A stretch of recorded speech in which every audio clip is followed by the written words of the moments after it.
Basically, very, very interesting. A total waste of time as well. Very, very frustrating. I really had a feeling that nobody was really listening right here. And I want to say really right up front here, I'm very, very insulted by the United Nations Security Council. Almost nobody said a word about what is happening in South Ossetia. It is really mind-boggling that they were talking over these people as if they don't exist. This is amazingly insulting. Just a quick comment. Churkin, the Russian ambassador, this basically said this is turning into a propaganda war, and that's what it was happening right there. Highlighted the very specific Georgian-U.S. relationship. He went very much into detail, but he talked about some substance. Now let's listen to what he had to say about the people, the people and lives that have been destroyed over the last 48 hours in South Ossetia. This is what he had to say about genocide. It's coming, guys. What legal terms can be used to describe what has been done by the Georgian leadership? Can we use ethnic cleansing, for example? Now, when, over a number of days, nearly 100,000 of the population of South Ossetia, out of the 100,000, about 30,000 are refugees, that is one-third. They have gone across the border from South Ossetia to the north at great risk of their life. Now, is this ethnic cleansing or is it not? Now, should we describe this as genocide or not? Now, out of this population, 100,000, 2,000 civilians die. Is this genocide or is it not? How many people, how many civilians must die before we describe this as genocide?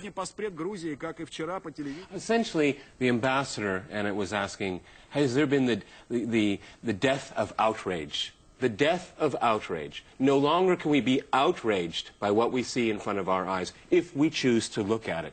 This is truly extraordinary. Russia's peacekeepers were betrayed and killed.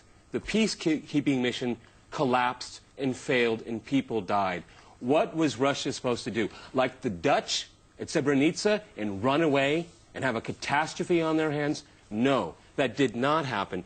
Again, I submit the only responsibility that we have seen over the last 48 hours is Russia stopping a humanitarian catastrophe. The world is not listening to this. This is the great tragedy of all of this. We've seen so much propaganda coming out of the media.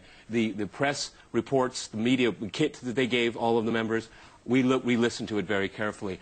I don't know, a few papers and listening to the Georgian leadership, that's what I got out of it. And I'm not kidding, I'm not exaggerating.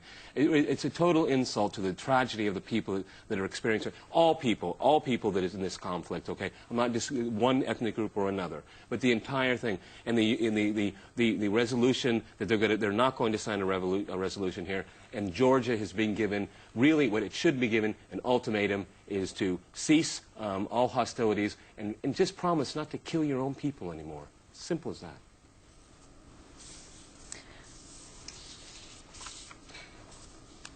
Oh, I think we have another comment from the ambassador here. Let's give him a listen.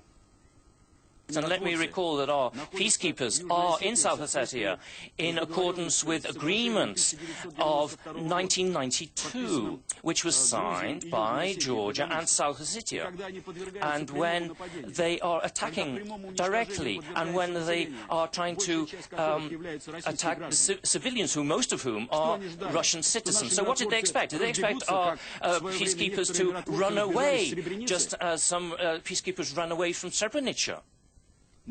So you can see it is very, very heavily spirited here. Like I reiterated here, nothing much has been accomplished in this meeting. It was a very long meeting. I got the impression, and I don't mean to be cruel, but most members of the Security Council had no idea what they were talking about, just reading a short press release.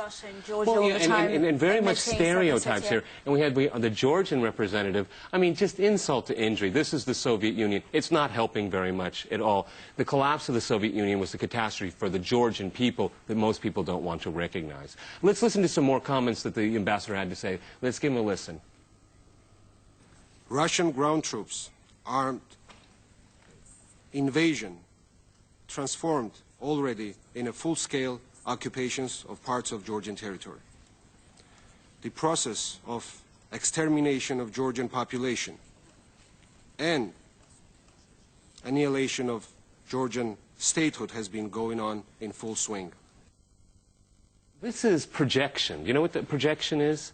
What we saw was essentially ethnic cleansing and genocide in South Ossetia, and the Georgian representative is saying this is what was happening to the Georgians. Millions of Georgians live in this country. They have very good positions. My chief producer is a Georgian. The very thought that they would be thinking about hurting the Georgian people as an ethnic group is nonsense. But Peter, when we're talking about South Ossetia, most of the people there actually hold Russian passports. And I remember, and people my generation remember, when the United States invaded Grenada, it was to protect like 110 students, medical students. A sovereign country was invaded, and everyone said it was the right thing. When Russia comes in and tries to save thousands and thousands of lives, it's called an imperialist, an aggressor. This is just really an amazing double standard here. The United Nations didn't do itself any good tonight by resolving this. Russia is the country that will have to resolve it. It has been put in that position. Its peacekeeping efforts have been put in a shambles. It's doing all it can, at least to save people on the ground. The Georgian aggression here has to be revealed. This is why we're all here, why Russia would want to go into South Ossetia. No one has really answered that question. Thank you very much for your opinion, Peter. That's our political commentator, Peter Lavelle, here. It's late in the evening already, almost 10 p.m. Moscow time. Thanks for staying with us throughout the whole day and talking us through the situation.